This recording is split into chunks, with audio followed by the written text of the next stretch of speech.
Every delay and every rejection in your life is a strategy. It's meant to be there for a reason. It is a phase in your life. And the biggest realization is knowing that God's timing, the universe's timing, is never wrong. It's always right on time. And I'm not gonna lie, I'm one of those people that struggles with surrendering. I like to be in control and knowing every single thing, and I like, why isn't this working? If this isn't working, let's do this. And I just have to constantly do, especially if I'm being pushed in a corner and I'm confused as to why do I not have a man, or what is wrong with me? Why can't I find a great job that really truly satisfies me? Or why can't I just have great friends that truly cherish me for who I am? Like, why? And when you truly realize that all of these things in your life, they come at the right time, and when you truly are not desperate for it, because that's the biggest trick in this universe, is you cannot want it so bad that that's all you think about. And when you're somebody, let's say, you're unable to pay for your rent, right? That's all you're going to think about. How can I pay for my rent? What can I do? Why can't I get a job? Or, whatever it is. Or if you're somebody who's in your 40s and you haven't been able to find a relationship, you're like, what's wrong with me? Why can't I find a man? And then you go to the gym or wherever you are, and you're constantly scanning for, oh my God, is this going to be the one? Is this going to be the one? Or you have, the opposite mentality where you're super negative and you're like, oh, this is not going to be the one. So it's truly about realizing that God's timing is always on time. He's never, ever late. He never is, even though we might think he is, but he never is. 3 years ago, I remember I applied for this makeup job, and something about the contract just seemed a bit off. And this was when I decided to get the divorce, to get separated. And, I was like, how will I, I'm just coming out of my maternity leave. How will I do all of this? So I was like, you know what? It doesn't matter. The pay isn't as great as I would have hoped for, but I need to make the money. Like, I need to do this. So I was like, you know what? Whatever. And again, this is me avoiding. I have a bit of avoidant tendencies as well. So I was like, you know what? I have to just push through, and I have to just make this work. And then what ended up happening is that I remember it was 2 or 3 days, I had to go for these interviews and meeting the owner and stuff. And I think it was the third final interview where it was like, everything was meant to get finalized. And I was taking my daughter at the time. She was about 18 months, 17 months. Like she was really young, and she was on my hip. And this was a very traumatic experience of my entire life. I'll never forget it. But she was on my hip at like 5 or 6 a.m. really early in the morning. And it was like pitch dark, and it was Jan. So it was like minus 30, it was really cold. And I was like trying to hurry up to take her to the daycare. She was on my hip.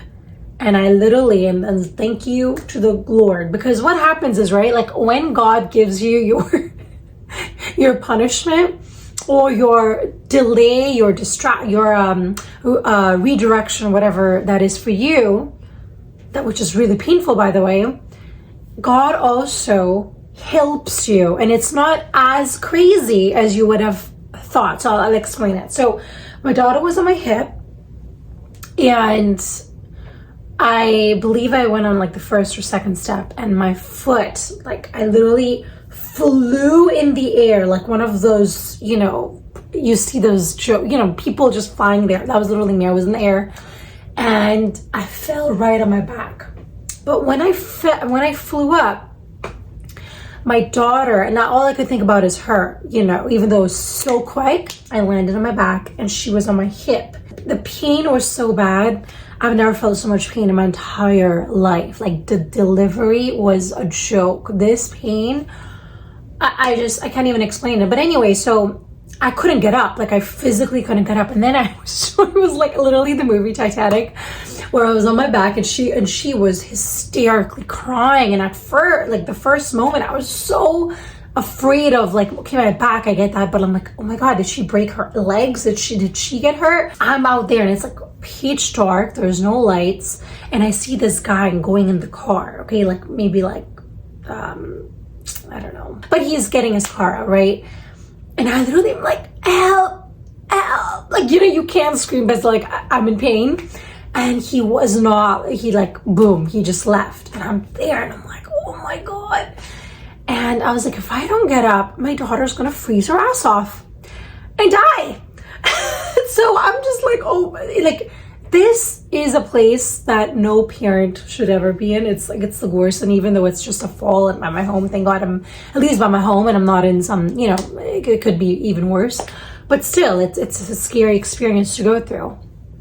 And so I mustered up, and this is where, you know, I see the mother, even in the wilderness, the animals know not to mess with the female, the mother, because she's gonna F you up if you touch her kids. And that fearlessness and the need to protect, like, it was on a whole, like, unhuman level, because I don't even know if that's a word, unhuman.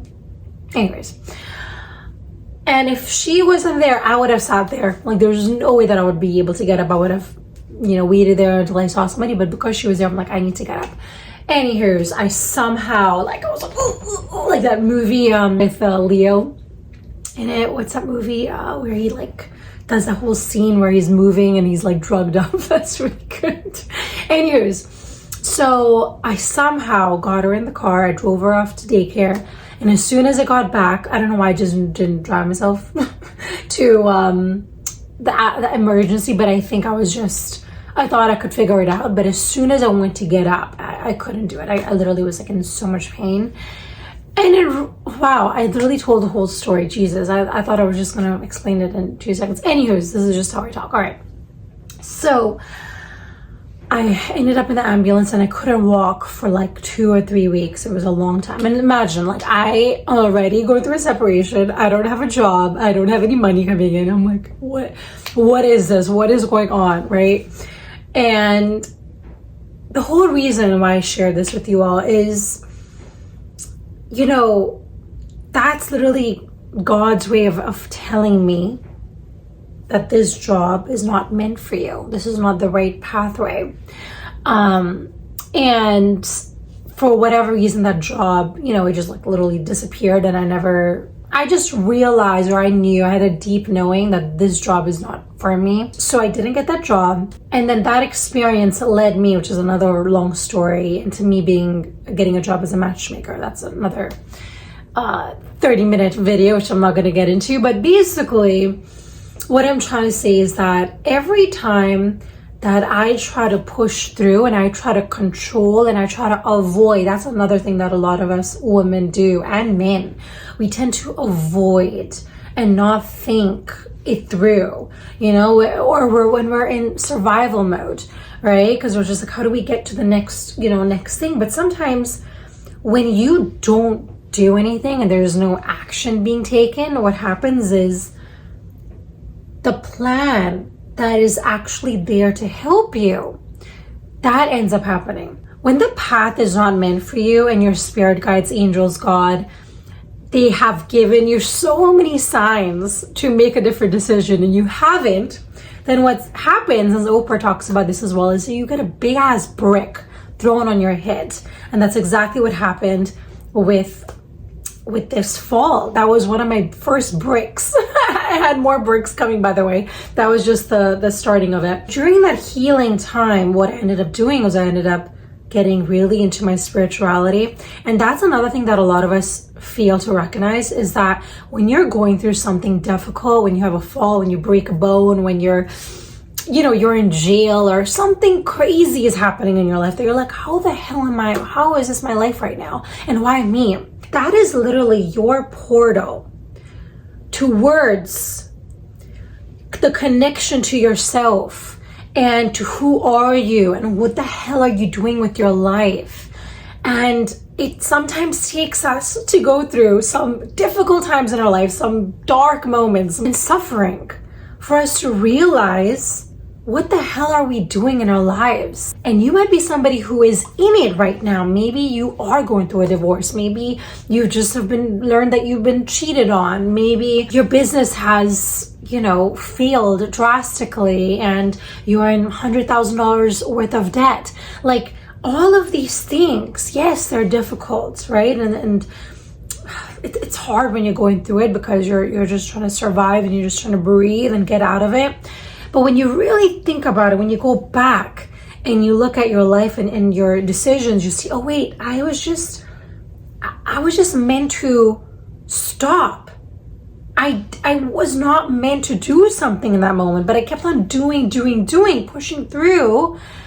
And that is when I had this fall or whatever, these other things that we tend to go through in our lives. And also I want to mention the reason why I kept on going through these experiences 3 years ago. It was just nonstop. Like I had this fall, I had this really crazy car accident. It was like, I was like, this has to be a fucking joke. After that, nothing. And I don't want to jinx it, but no, I had this one little car accident, but that was because this guy hit me, not me.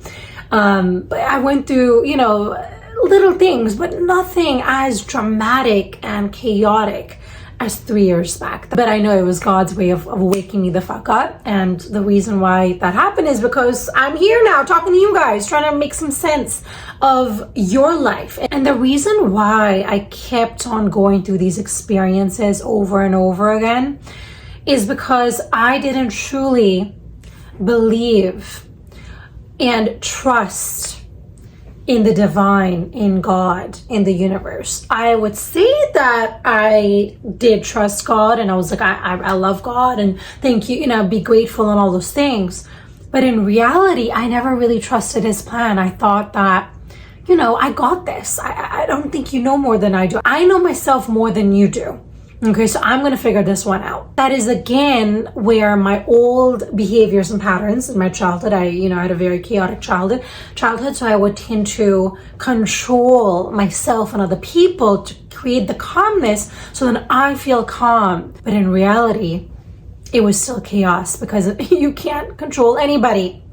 And when you live like that, it is torture for yourself and torture for other people, because then you can't truly accept people and accept your reality for how it is. And so once I came to that realization that I don't really trust God, I don't really trust him, that is what opened me up. And I talk about this a lot, to near-death experiences and just learning about what happens after we die. I've always been super curious about death. It's my favorite topic.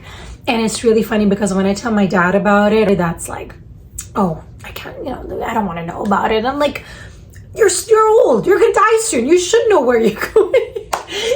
It's like, it cracks me up. And so I had to also come to my realization that not everybody wants to talk about it or cares about it, or there's a lot of people that still hold a fear within them, and that's a whole other topic. But when you learn about the other side and what happens, and that, when you die, you get, your loved ones come and get you, and that there is a heaven out there, and you learn all of these things. And again, there's no proof, right? Like God has not come and shaken my hand and told me about it. It's a knowing, it's a remembering. I remember it, and it it's just what resonates with my soul. So I always tell people, especially people that have been grown up in this religious, just you've been told what to think. And my biggest plea is just to make your own decisions. Decide for yourself what you think and what you feel. Because, this is just my opinion, but like when someone is telling you exactly what to think and you're not able to question them, then that's not a good sign. I'm not going to get into it, but it's just not a good sign. So try to follow where your heart and desires take you, and sit with the things that you're like, this feels, this sounds good, but I don't understand it. I don't have any proof. But just sit with it and see what comes up for you. I think that's what I did, instead of trying to find factual information. Those stories really helped me. And it might be weird, right, to some people, like, how does death get you close to God? But again, this is your connection. Your connection to God is very different, and it should not, it's not there to be judged, but it's just for you to create that connection any which way that you want to. There is no right or wrong. And I think sometimes with religion, it does tell you what is right and wrong. And I feel like there is no right or wrong, right? It's like, you can figure it out your way.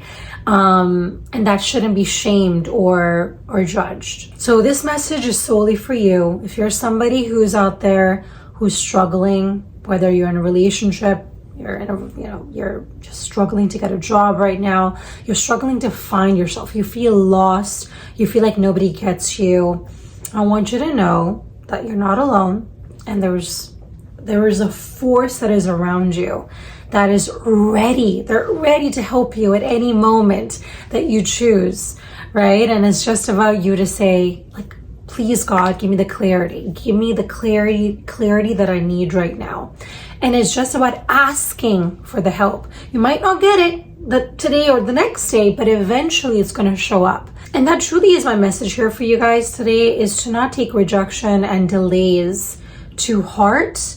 Because if you really do some research and you look at people that are super successful and rich and, spiritual, whatever it is, you're going to see that God has made all of them. I don't think there's one that has got all the success straight away. All of them, they had to wait. There was a waiting period, right? Which was a phase that they had to maybe learn and grow or just detach from the outcome. There is obviously a reason why that's happening to everybody. Thank you guys so much for watching. I really hope this video helped, and I'll see you guys on my next one.